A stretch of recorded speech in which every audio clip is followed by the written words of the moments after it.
5. We're here on the 11th hour. We about ready to dance. Come on, here we go. Hey, hey, hey, hey. Oh, oh. I love it. Man, this is what we do in the 11th hour. I know you want to be a part of this. This party we got going on here. I am super excited today. I have some of the best, most awesome people in the world here on the 11th hour this morning. So this is I'm gonna let them introduce themselves, and I'm gonna give you a little shout out, a little bio, who they really are. So to my immediate right, this is my good friend Veronica Buchanan. And then sitting next to her is Amber Brown. These are some dynamic women that are doing some things in our community. And so I'm super excited to talk to them today. So they're going to blow your mind with some of the things that they're doing. And so you're going to hear some great things from them. And I'm going to put them on the spot a little bit because me and Veronica go way, way back, like way back. Like corn dogs and applesauce, baby. We go way back. Amber don't know nothing about that. I'll take a bologna sandwich, though. I'm good with that. Bologna, all right, we'll do that too. But then, boy, that egg pie we used to have at Stones River, used to sit out there in the sun for like 4 hours, and then in the trunk. Yeah, man, that hot chicken. I ain't talking about no Helen's hot chicken. I'm talking about the chicken that was heated from the sun, baby. Yes. Been sitting out for the longest. Yeah, so you see that. I know. I'm over here just taking notes. Yeah, what it used to be. Yeah, you need it. I'm telling you, man. I'm telling you. So, man, Veronica's been a good friend of mine for many, many moons, and I'm so grateful and thankful to have her here. So let me give you a little rundown. Veronica is a lifelong resident of Rutherford County, and she is married to George Buchanan, George is like one of the coolest dudes ever. You know, if there was a black Fonzie, he would be it. You know what I'm saying? He would be it. He's so laid back and cool. I just love him. Veronica has 2 children and a stepdaughter, 1 grandchild, and 3 grandchildren. She has been an entrepreneur since 1996, which spans 5 different businesses. Currently, she is a Rutherford County commissioner. Yes, sir. For District 6, and has served on the county on various boards since 2008. She worships at New Vision Baptist Church, where she is currently serves as the finance team. She knows her purpose and is definitely serving others. Yes. Yes. I love it. Can I say anything more? Like, man, you do like everything. Like, I mean, she does like everything. Like, what is there left for you to do? Go to Hawaii. I've never been there. Go to Hawaii. Hey, well, I tell you what, I've been blessed. I went to Hawaii once. Awesome. I did. We went for our 20th anniversary. Was it expensive? Tell me. Well, you know what? My wife, she's frugal. Like, we went to take a cruise for our 20th anniversary, and she was like, "Is that all they do? Like, they just sit around and punch numbers on the computer all day looking for stuff?" I was like, "It looks like." She said, "I think I could do that." So she did, man. She did for about 2-3 weeks straight. She got on the computer every single day looking for deals and stuff. And she ran across a deal one day that got us. Man, listen to this when I tell y'all this. Y'all are not gonna believe this, because brother ain't going to Hawaii any other way unless it's cheap. That's right. That's right. Unless somebody gonna pay my way. Right. Right. But she found us a flight round trip. 7 days, 7 days, 6 nights, or whatever it is. We flew to Hawaii for $1,700 together, both of us. So they had a deal going on, like if you buy one flight, you get another one for free, and if you pay for 3 nights, or was it pay for 4, they give you 3 nights for free. Look at that work. I'm gonna call Nancy I'm ready to go. Hey, it was just a 1-day deal, and you had to jump on it that day and at that minute. So she called me. She's like, "Oh, I found this deal, yada yada yada." I was like, "Well, you better jump on that." She said, "I already done paid for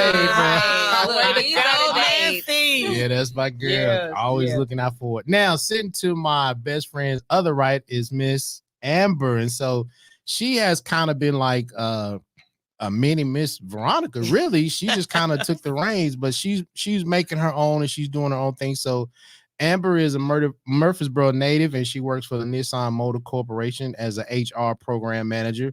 Wink, wink. So just in case my life don't work out right, and you know where I'll be going. And come on. She's also here. We have another local owner. She has her own business. She has the Classy Comforts loungewear apparel boutique. Yes. Well, look at all them words. I couldn't even get all that out at once, man. There's just a lot of words going on too. Yeah. Which she most definitely going to have to talk about that here in a few minutes. She is a servant who gives back to the community by serving she's on the board of zoning appeals and risk management community for Rutherford County, as well as being a member of Murfreesboro Young Professionals. So I have two women here that are doing their thing, man. I'm telling you. They are doing their thing. And so we just gonna run through a couple of questions this morning. We're gonna reminisce a little bit. We're gonna talk a little bit and just have some fun. So first of all, let's just open up. Veronica, we'll start with you. Just kind of tell us what you do, being a part of the board there. Being a commissioner is very hard work if you do it effectively and do it by the book. Okay. I basically, when new development comes in, I sit down with the developer to see if it's conducive to our district. If it works, we send it on the planning commission and they, approve it or turn it up or turn it down. Okay. I work with a lot of my constituents on issues they're having, like with trash, culvert issues, their land issues, anything like that. I work with them. We also, the biggest thing that we do is make sure we got money to run this county. We set budgets. We allot different monies. Here lately, we've been getting a lot of money from the COVID relief. So those monies go out to take care of various, like we have capital projects that we want to get done. Okay. It helps us do that. So we just make sure the money is where it needs to be. A lot of people think we got more power than what we got, but basically we make sure that money is there to operate the county and keep it going. Okay. So, now I need to make this clear clear to our listeners. Now you're different. You guys work differently from the city. Exactly. Right? So thank you for bringing that up. So I need to make sure that. Yeah. Thank you for bringing that up, because a lot of people, they reach out to some of the commissioners thinking that we can do city stuff, but I can't go into another commissioner's district. My district is 6 and it backs up to Woodbury, Manchester, and Shelbyville. Okay. That's where my district is, back off in that little nook. Okay. And I can't come to town or come over here, come to somebody else's district and try to do work, because that ain't how it works, because that's why we're each designated a district. Right. They get very offended when you do that. They get mad, don't they? Right. So I just try to call, like, get off my territory, baby. Right.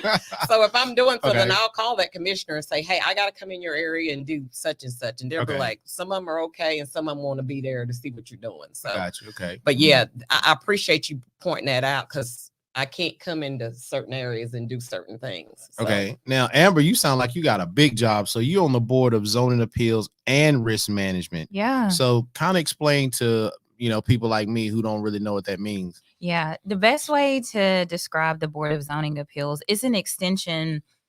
We're kind of the level, like we're connected with the Planning Commission. Okay. So what we're looking at are pretty much how you govern the neighborhoods, different ordinances that happen. So if you're looking to do like a small business or a business within your home, we are overseeing what type of business. Is it conducive to this area? Okay. Will it be disruptive to this community? So we oversee that. If there's different structures that you're looking to place in your existing home, we're looking at that too. So I say it's an extension of the Planning Commission, because some of the things that we see do connect to what that commission group is overseeing. So we are part of the planning and engineering department, but there's just different pieces that we're responsible for, which makes us a little bit different. Now, are you county or city? County. You're county too. Yeah, okay. County. Even though I live in the city. Yeah. So I actually I'm pretty lucky with that too, is like I get the opportunity to do city affairs if I would like, but what I'm responsible for with the Board of Zoning is strictly for the county. So it does not, because the city has their own Board of Zoning too. Okay. So share with us what is like an approved business and what is an unapproved business for a home. Ooh, that's a great question. So it really just depends. Like if it meets some of the criteria. So we have like a book of these ordinances that says, yes, this is something that will be an approved type of situation or an approved requirement.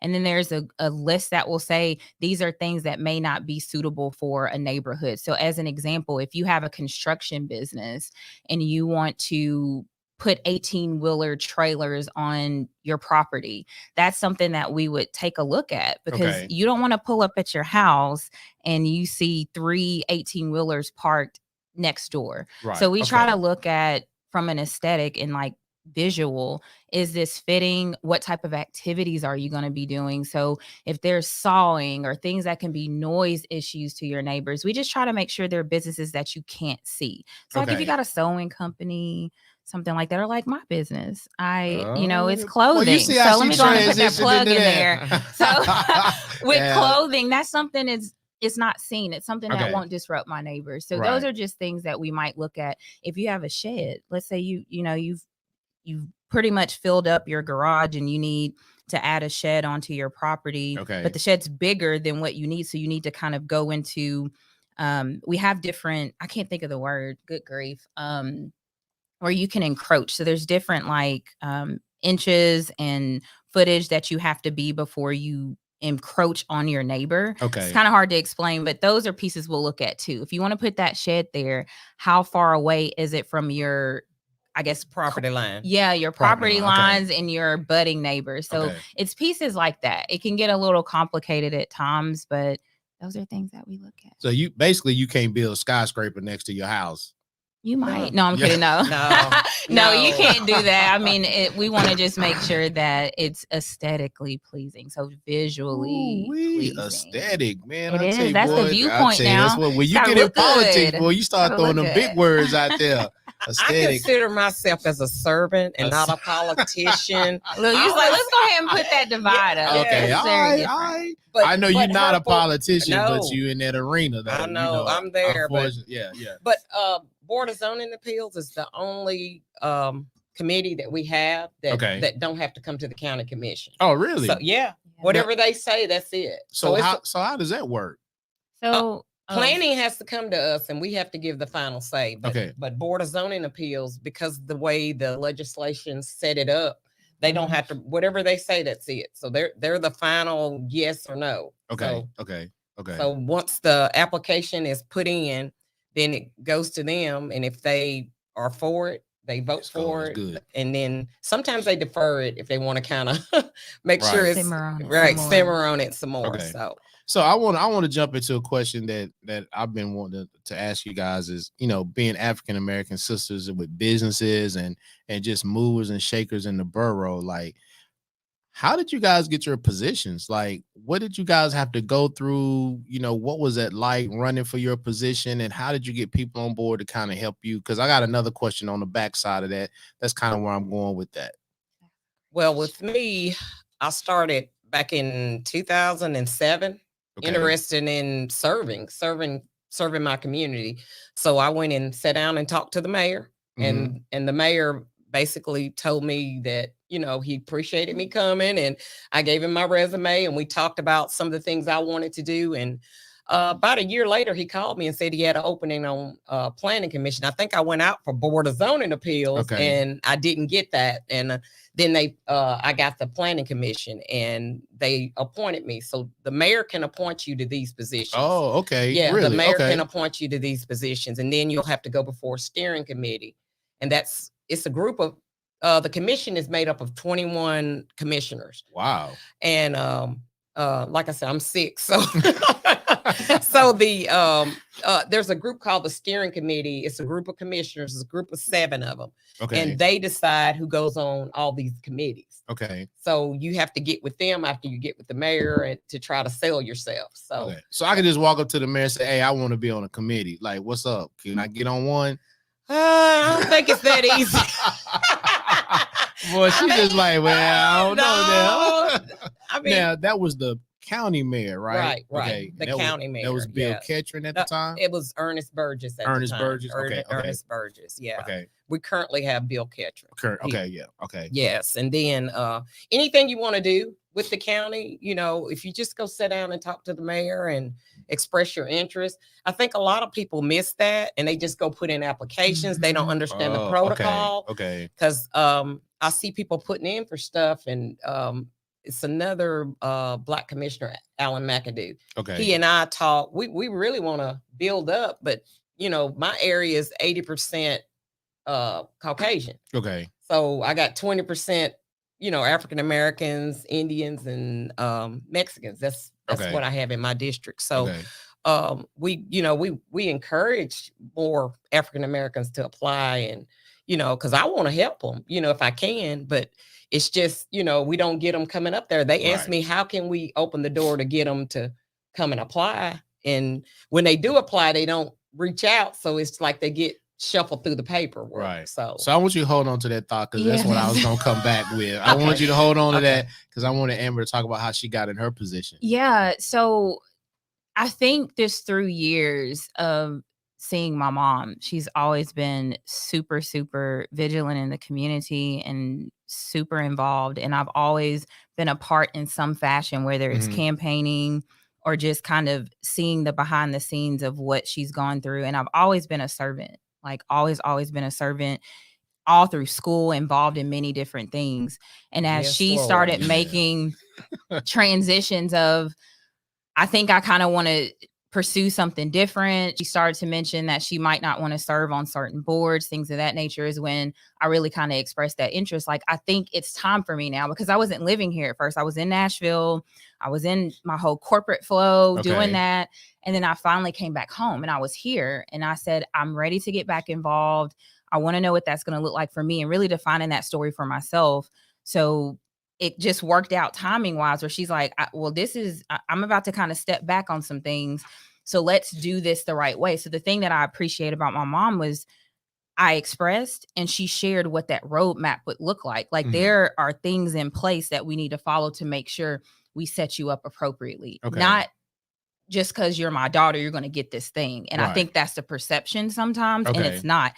We still had to go sit before the mayor. And for me, it's Bill Ketchern. So I had to go sit down and express my interest of my why.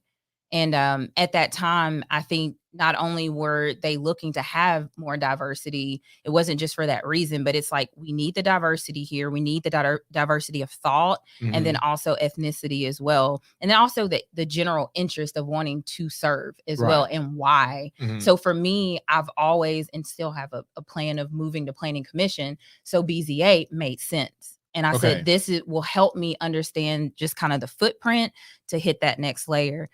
Risk management was something she served on as well. And for me, I've been in HR for 14 years. It made sense. I understand benefits. I understand employee relations, all those inner workings. So it just was a natural fit. Kind of made sense.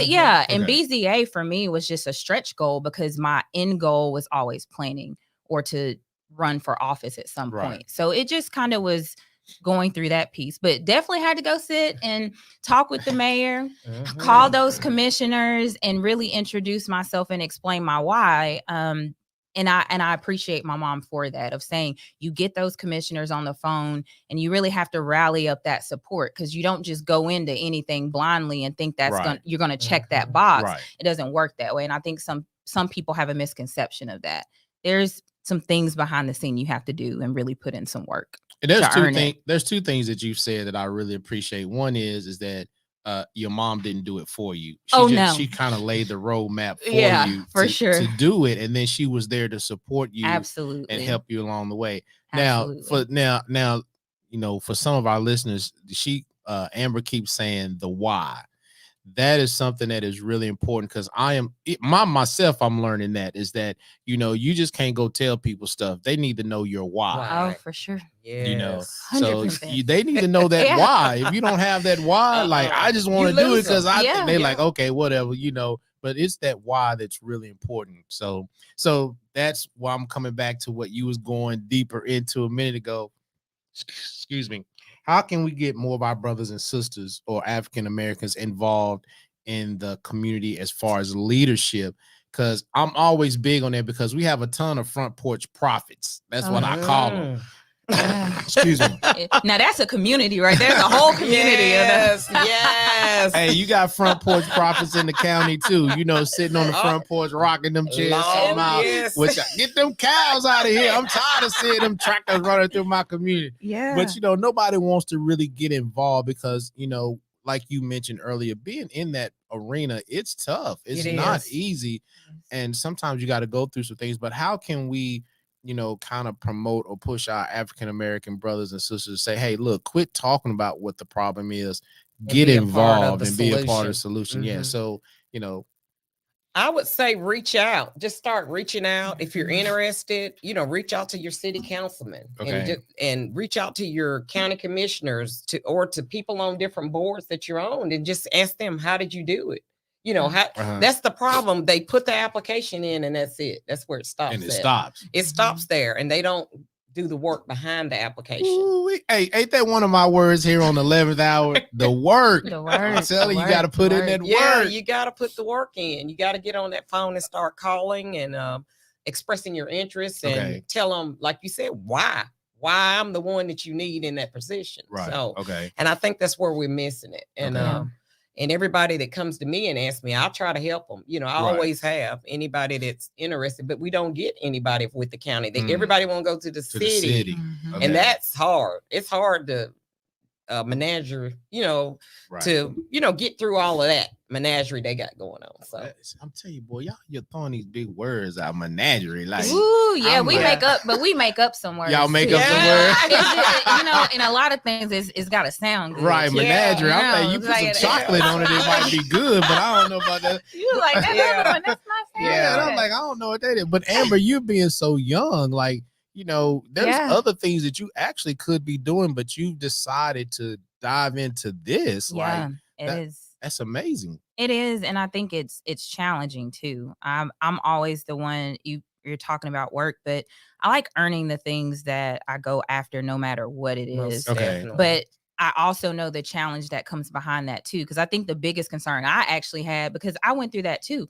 I've seen what my mother has gone through being in the political space in the county specifically. Right. So for me, I'm in the city. So I had a choice to serve the city or the county, but the county is tough. It is. And I can understand why people don't want to serve, but I think it's really because people don't know the peek behind the curtain to know that there's a process. Like there's a way that we can help get you to where you need to be. And a lot of people just think, oh, I was discriminated, they didn't pick me. And I'm like, well, no, it's actually some stuff that you can do to get where you need to be. Like there's some gaps and wedges that we can help fill with that, because we've gone through that. Like she's hit a lot more roadblocks than I have, but it's a tough space to be in. And if you don't want to deal with some of the stressors that come with it, I think that's a piece too, is people don't realize that it is tough to serve. It is a selfless thing that you're doing. You have to truly have a heart for it. And people do definitely miss that. But I think also just reaching out to your resources and just knowing that we're here to help. We're here to educate, and it's not to block anyone or make you feel like you can't come up. It's more just ask, like, we're going to help. We're going to find a way. We're going to find a resource no matter what. And I like that both of you guys keep saying servants. We're just servants. Like, you know, you don't feel like you're politicians or you feel, but you just feel like you're a servant. Now, you brought up something that, you know, a brother just going to have to ask. You know, 80% is Caucasian. I mean, what they feel like when you come knocking on the doors, you know, I mean, we just being real. We still, I'm just being real. Like, what is it like when you go knocking on the door and saying, you know, hey, you know, we're going to have to do some things. Oh, sweet Jesus. Like I've told her this over and over. I've taken all the licks so it'll be easier for the next one or for her and to come along, because I've taken a lot of licks. So you've been like the catalyst for those that come after you. Right. I know a few big words too. I know a few. Going to slide them in there. Yeah. You know, when I get the opportunity, I'll slide one in there. Right. But at the end of the day, it's I just don't know where to. I don't know where to go with that, because yes, I have been through a lot. I have, and when I knock on doors, you get that look, and they, they just, but once they meet me, they just like, oh yeah, come on you know, it's yeah. So that's it's like, awesome. that's what the other commissioners say. You have brought light to the commission, because I try to stay the same all the time. If it's something I don't like, I just tell them, and I'm done with it. I don't sit and argue. And a lot of them want to argue. I don't do that. And I just try to be who I am. And most of the time they just, I got a little community out off of Jacob's Ridge. Them little ladies out there, they love me to death. And I just met them, and they asked me to pick up some trash for them. And I called and got the trash. And now they think I'm just the king of the world for picking that trash. Picking up trash. Yeah. Be surprised. So little things, and I got a lot of elderly in my community. Okay. So it's just little things that you do for them. They just think you the world. Right. So you just, a lot of times it's a lot of I have to prove myself to them. Okay. When they first meet me, and once they meet me, they're just like, they don't want me to ever leave. Stay right here. Stay, so yeah. So, but Amber, you're not as involved with the community like Veronica is, right? You're just kind of more the paper. Yeah, yes, that's fine. I didn't want to say that, but yeah, I do only if an issue arises specific to that board. Okay. Like, especially BZA. That's the only board where I'm actually interacting with the community. Okay. But outside of that, no, she's got to deal with the day-to-day. And I tell her she takes the grunt work a lot all day long, issues, concerns that come. And it's a tough thing. And I mean, and especially being in an era where people still have differences, huge differences. And that it's tough. Yeah. You have to have some really thick skin. And I also think that deters people from serving. Is because we are in an area that we are in a very red county. And then like the people who do want to serve might not agree with what those issues are and what really drives our county from the people who mostly support the Republican Party. So that kind of gets tough too. Yeah. So where people are like, why would I want to serve, or why would I want to be the only person who's fighting against this particular issue? So, right. So now both of you guys have mentioned this a lot. You said it's stressful moments and times. So this is how do you guys pull back? Like, what do you do to pull back, reset, get your mind straight so that you can each other? Yeah. Okay. Yeah, we do. Okay. What, 2 weeks ago I was in a cow field. I mean, that's where I end up. I put boots on and I go out to a cow field. They want to put a solar farm out there. Whatever they're doing, I got to go out there. You got to go. Okay. Yeah. So looking at bull, what do you call them? Longhorn steers. I mean, the bull horns were so big, and I couldn't believe it. I ain't never seen it here. I seen them on TV in Texas, right? But never here. So this was very controversial. So we've got a meeting coming up, and it's been very stressing because they're telling me, I don't want this in here. I don't want it. And you better not let it in, So it's like, okay. I said, but you got to get it. See, I gotta stay neutral because I got to represent both property owners. So it's like, it's tough. Right. It's tough. And you got to eat. I mean, that's what I get 24/7. And it's tough. And what I try to do is just, when I do get controversy, I just, I think about it a minute and I lead with my heart. And I was telling my daughter this the other day, and it just, I heard a lot. I do. I heard a lot. And I just, because I want things peaceful. I don't like corruptness. I don't like, and when I see something that ain't right, it bothers me. Okay. And I want to throw my hands up and say, I'm done with this. Right. I do, but I just kind of keep persevering because I know that, somebody's got to do it. Right. Somebody's got to do it. And I just want to do the betterment for the county. Whatever's best for the county, that's what I want. I don't like all this under the table stuff. I don't do that. No. So, yeah. Okay, Amber. Let's see. I think I decompress mostly by myself. I mean, I'm a person where, I'm an introvert by heart. But yeah, for me, I usually either take a walk. I'm all about just water, relaxation, or either it's my mom. It's my mom and my son. Those three elements are just, they reset me.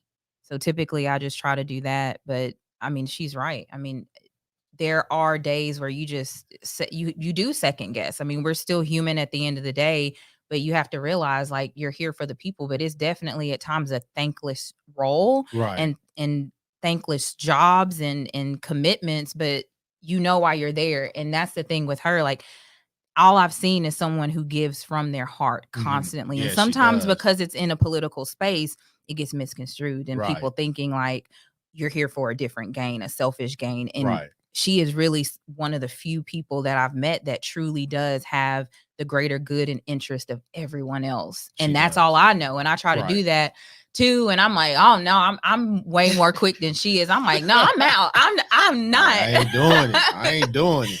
But I appreciate the balance her and I have, because there are plenty of times where I'm just like, they can have all of this, but you have to think about the future. You have to think about the generations that are coming and setting up those waves, because she's done that for me. Like the whole catalyst thing. It's like, you've done this for a reason. I can't just throw in the towel. There's a bigger picture here of what we're trying to achieve. Right. And I have a little girl in Smyrna. She was trying to get on a board, so we got her on a board. I was so grateful. I called the mayor down there and got her on a board. Okay. And I told her, she said, I want to be on city council. I said, baby, you need to walk. Yeah, slow your roll. You need to crawl before you walk, because you're trying to walk and it ain't time to walk yet. That's what I told her.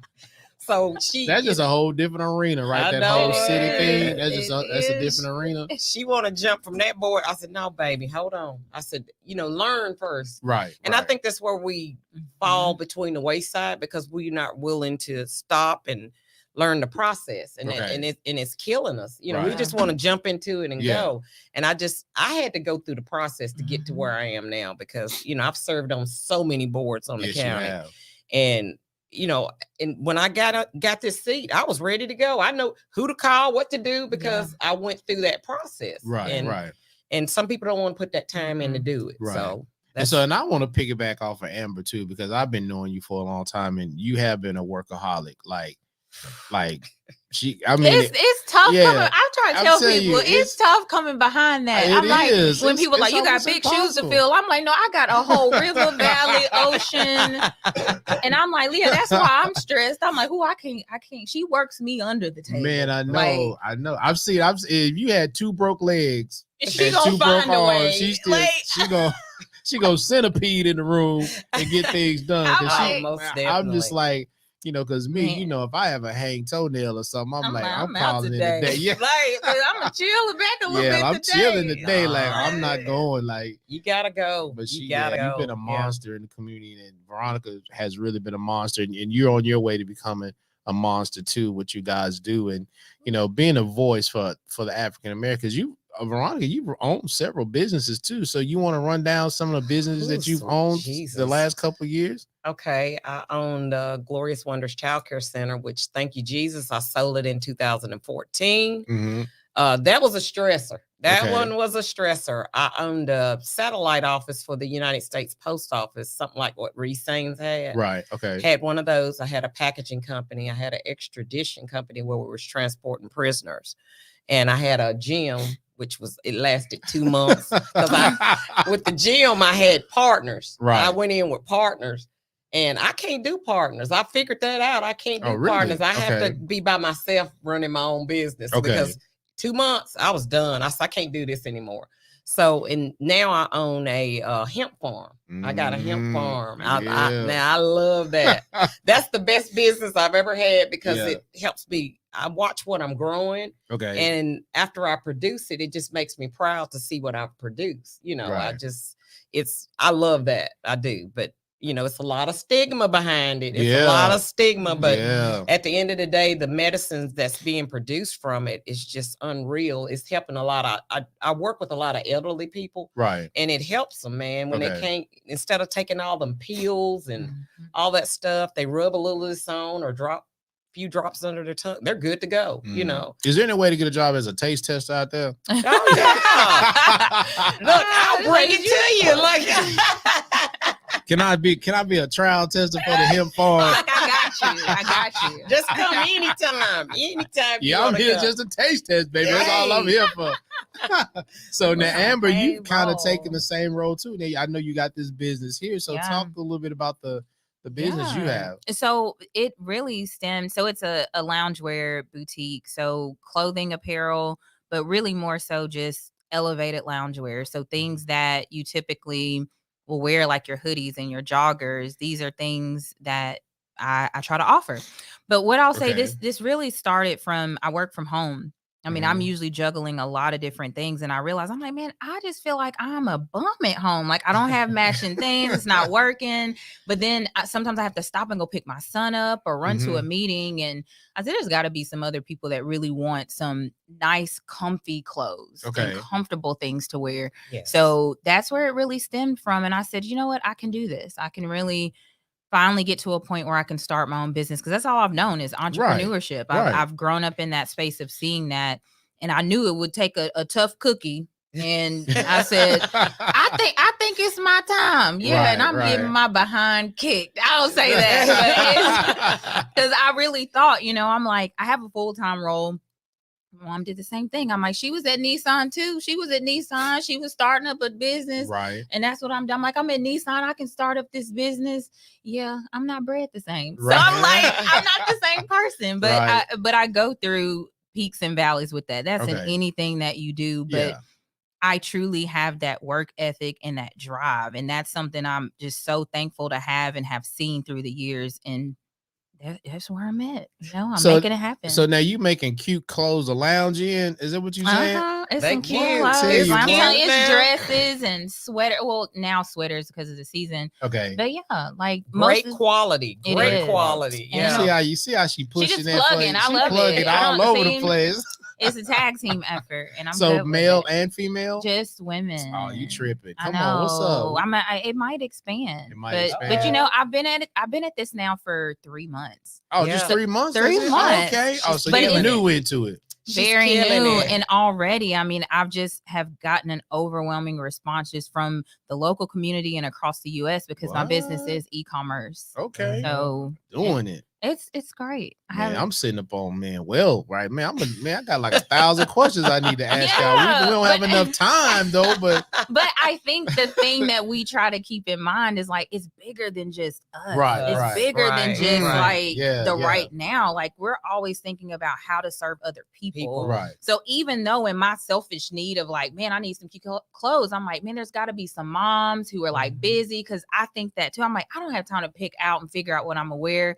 I got a kid, and that's who I really target are moms who are just busy working moms to help them, solution for them. So yeah, it's bigger. Okay, now I'm gonna throw this plug out here for the fellas. Like there are some working dads out there too that are doing their thing. They so are. Don't forget about us. Yeah. So you need to hurry up and get something together. I'm gonna get there. A day at a time. If 3 months, how much more time you need? I mean, y'all some fast movers, man. Like you should be in the process of thinking about that. Getting it going now. I will. I will. I'm gonna have to simmer on it. Because I see the Jesus. see the guidance he gives to me. And I'm gonna flow with it. I see the little TV commercial. I don't know which brand it is. They talk about once you grow up, a man shouldn't be wearing hoodies anymore. We need to wear the hoodless, the little hoodie. The crew neck? Oh no! Yeah, I'm like, no, dude. I like it. A hoodie. Yeah, I used to have mine. Like, I need my neck wrap. I mean, I need that heat. I mean, I will be like 80 years old. I'm gonna still be rocking the hoodie, man. I just like them.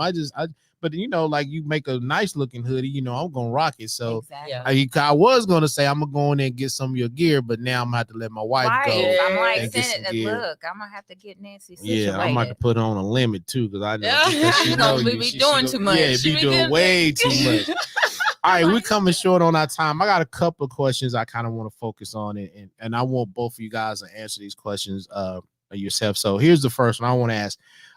What is some of the most important attributes of successful leaders? What are some of the most important attributes of a successful leader? Because both of you guys are great leaders. You guys are doing great things. What do you think some of the things that you guys have that make you who you are? That's great.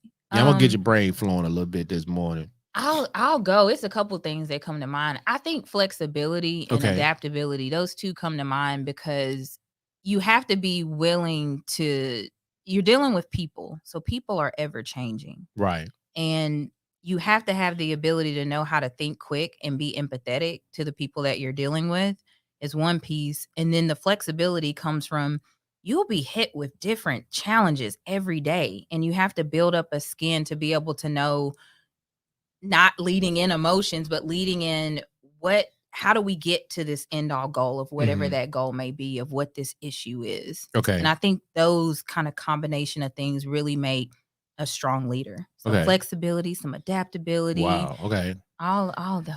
I think with me is trust. And then these days it's hard to trust, but I still do it. I still do it. I trust anybody that I go to, I trust them and then they stab me in the back, you know. But I that's what I've always stood on. Just trust and honor, the honor system and all those things. That's what I was brought up. The people that trained me, you know, to be where I am, that's what they always, you know, gave me, you know, the trust, the, you know, honoring and all those different things in a facet there. And that's what has really, you know, but like I said, I get broke down with it, but I do it. That's, you know, just that trusting. And it's almost like that attribute is gone. The trust. It's like people just don't trust nobody anymore at all. And like you said, when you are a trustworthy person and you're trying to be honest, people think that you have an underlying agenda, you know, but no, dude, I'm just being me. Like I'm just being real. And so they don't believe you. Yeah. Like that's what's so sad about how our society has gotten to the point now that we really don't believe each other, which is a great point. So tell me, what are y'all current goals for your positions? What are some of the things you're looking forward to change, or some of the things that you want to see done? Okay. This may take an hour, but Exit 89. It's the Tennessee Department you said, wait a minute. Say that again. Exit 89. If Tennessee Department of Transportation is listening. If they are, praise God. Take note. Take note. Everybody take note. I want to. Okay, well, hold on. Okay. Before you say that, where is Exit 89? Just in case some people don't know exactly where that is. It's right. You know where Joe B. Jackson is. Yes. It's going towards. It's on I-24 East, going toward Chattanooga. Is that the one right? It's the Buchanan exit. Okay, that's what I was going to ask. Okay, Buchanan gotcha. Exit. Okay. We need an overhaul over there. I mean, we call it the Devil's Triangle, where wrecks happen there. I hear them from my bedroom. Really? You know, people drive. I mean, the EMS driving out there to, you know, half the time we probably get them. I talk to the fire service. We probably get 1 to 2 wrecks there weekly. Really? It's bad. It's really bad. And I want to redo the whole interchange, which I've talked to the senator. He's working with me to try to get it done. Okay. And I've talked to the head over TDOT, and they're trying to figure out how they can get us pushed up. We were 10 years down the road. Now we're 2. Wow. So I'm trying to get it faster. So I'm working on that, you know, because the people out there want it. And we've got a lot of development. We got a new school that just went in out there, Plainview Elementary.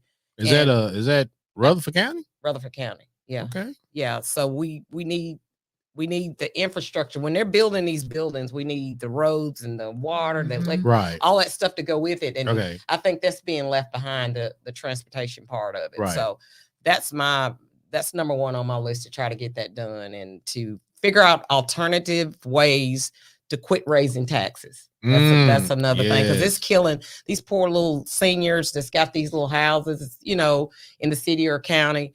And we constantly raising the taxes to pay for stuff, and we got to figure out property taxes is what I mean. Right.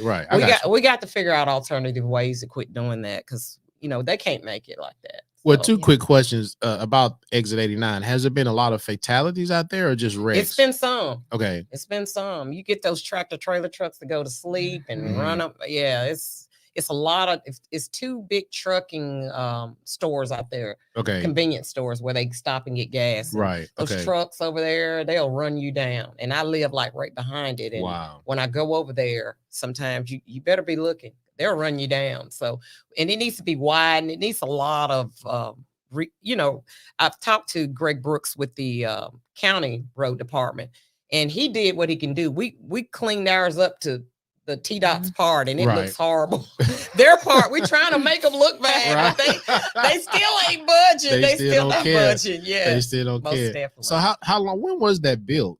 That, you know, I think the early 50s, 60s. It's time maybe. For some change. Yeah, me and the planning director, we've been on it. They're gonna fix the exits, But I want the whole thing overdone. Yeah. Kind of like one of like they did up there in Nashville at the Hickory Hollow area. Just kind of yes, I would love that. Just a total. Can you help me get that? Look, I'm on it right now. I'm on it. Let me make my phone call. Yeah, I got like call 2 people. It's done. Yeah, it's done. Thank you. Thank you. The other question is, you mentioned property tax. Is there any other alternatives to getting money for the county, or is it just through property tax only? Well, we went and changed the development tax. We've changed those a couple of those taxes to kind of defray on that. Okay. But we've got a lot of big ticket items coming up, but I'm almost certain we're getting ready to raise them again. Yeah. Yeah, because we haven't come up with the alternative yet. Yeah. So and them little old ladies gonna be throwing trash at you this time.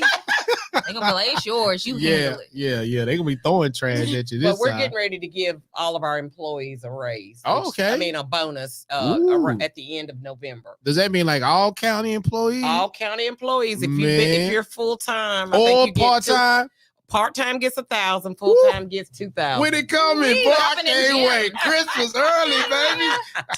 Just in time for the holiday. We're trying to compensate them through the COVID. Yeah, they had to work through COVID and yes, stuff. we did. So yes, we did. Yes, we did. So yeah, we're gonna roll that out, and the mayor's so excited about it. Is so he? That's great. That's great. Okay, Amber, what's your goals? What are you looking for in your position? Yes. Yeah. I think selfishly, I'll say my goal is to shift over to planning commission at some point, because I just want to make a bigger impact. And really kind of start looking at the businesses that are coming in and what they're trying to develop, things of that nature, and kind of having an eye on that, because we do need to continue to monitor that more. So as I get to that point, I certainly do want to shift to that. And then also still being as involved as I have been in trying to get more interest in this space, like the political space. I think that's really important, because people think that just because it's political that they're not really serving. And it's like, at the end of the day, service is service, no matter what you're attached to. So just trying to get some more awareness around it, and making it kind of dusting off the toy and making it shiny again. Cool. And I'm trying to get to that point with people my age. Like, I try to be involved and share with people what I do, and try to, dress it up as much as possible, even though it doesn't sound and look as pretty as I feel it is. Okay. So that's the goal. Cool. Hey, listen, I thank you guys for coming on. I mean, there is so much stuff that we didn't even get to cover. I mean, because we've been laughing half the time, because just visiting and just, so, I don't want to hold y'all up too long, but I'm going to talk a little bit, and I want you guys to think about something before we leave. I want you to share one of your favorite scriptures, just kind of think about that a little bit before we leave. Think about what scripture you kind of hold on to, something that kind of gets you through, and something that you've been using, and you may even have it right off the top of your head. You'd be like, I don't need no time for that. I'm ready Proverbs, right now. 3, 4, 5, so 6. Our community is Hallelujah. We're gonna get her going now. We're gonna have to clear the room. Trust in the Lord with all thine heart. Hold on there. I got the collection plate over here. So we go. But I just want to say, man, our communities are really important, in whether it's the county or whether it's the city. And I didn't even get to ask you, how are you building community in the county, which is just a question you could probably take a while to even answer that. But that's something that, maybe next time around, if you guys can come, that's something that you can answer. But, not just for our young people, but, our community is where we live. Right. And we need to take the time to really make it a place that's, somewhere we want to be. And so, being African Americans, that's something we need to push, that we don't need to just talk about it. We need to walk about it. I read a book a while back. I can't remember the gentleman that wrote, but he said something that was really cool. He said, you're moving your lips, but you ain't moving your hips. So, I love it. All right. If you're not moving them hips to make something change, quit being a front porch prophet. I enjoy what I do. This is the arena that I like working in, and the 11th hour is what I want to try to do for our young people, to tell them, life is not as bad as you think it is.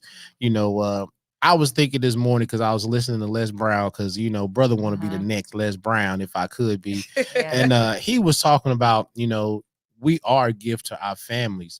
you know, and like Amber, she's working the thing that you've already started. She's just continuing it. And I know her son is going to continue. He's going to do bigger and better things too. And so sometimes we need to realize we are a gift to our family. Oh, Absolutely. yes, You know, a lot of our young brothers and sisters don't understand, like, man, just because you grew up in poverty doesn't mean you have to stay there. But maybe God has put you in that family because you're the gift to get your family out, but you're choosing to do something different. So, you know, our communities are very important. I love my community. I've been here all my life, and you know, I've seen definitely. Yeah, brother been here like forever. Somebody want to hire me in Hawaii or somewhere, you know, I come. All right, so we're gonna close out real quick. So Veronica, share with us your favorite scripture without preaching and going into, you know, a whole exegesis and all that. But trusting. Excuse me. Look, she can't even get it out. She done got me choked up over here. Proverbs 3, 4, 5, and 6 is my favorite scripture because, you know, I have a tendency to lean, you know, to my understanding and not lean to his, and I have to always grab that and pull it back in. Okay. So, do you want me to quote it? You can, yeah. I have to pull it out. You got to pull it out. I don't miss a word because, you know, folks get upset if you misquote the Bible. Okay, Ooh, go ahead. Isn't it funny how they get mad if you misquote it, but it's okay if they just don't do it. Yeah, that's right. Mine is the race is not given to the swift, but the one who endures until the end. Okay. Because I'm constantly putting a lot on my plate, and there are times where I just want to give up, and I just have to remember, like, I have to just take my time, lean on the people to kind of pour back into me, because I pour into people a lot, right? And sometimes I need to be poured back into, so I just try to use that as just kind of a safe ground. That's good. And just take my time a little bit. Well, take my time a little bit. Take your time. Don't rush it. Look, you are not playing about this. That's scripture. What I'm saying. Like, she on it over here. I don't. She's scrolling through. I want to make sure it's right. I don't, because I quote it, but it's like it's like they gonna be like, that's not right. Like, she not. All right, for all you theologians out there that's listening, she trying to get it for you. Trust in the Lord with all your heart and lean not on your own understanding, and always submit to him, and he will. I always say direct your path. Okay. He will straight your path is what this says. Okay. So that's it. Amen. So, amen. You're not using the King James version then, obviously. You know what we're using over there. He's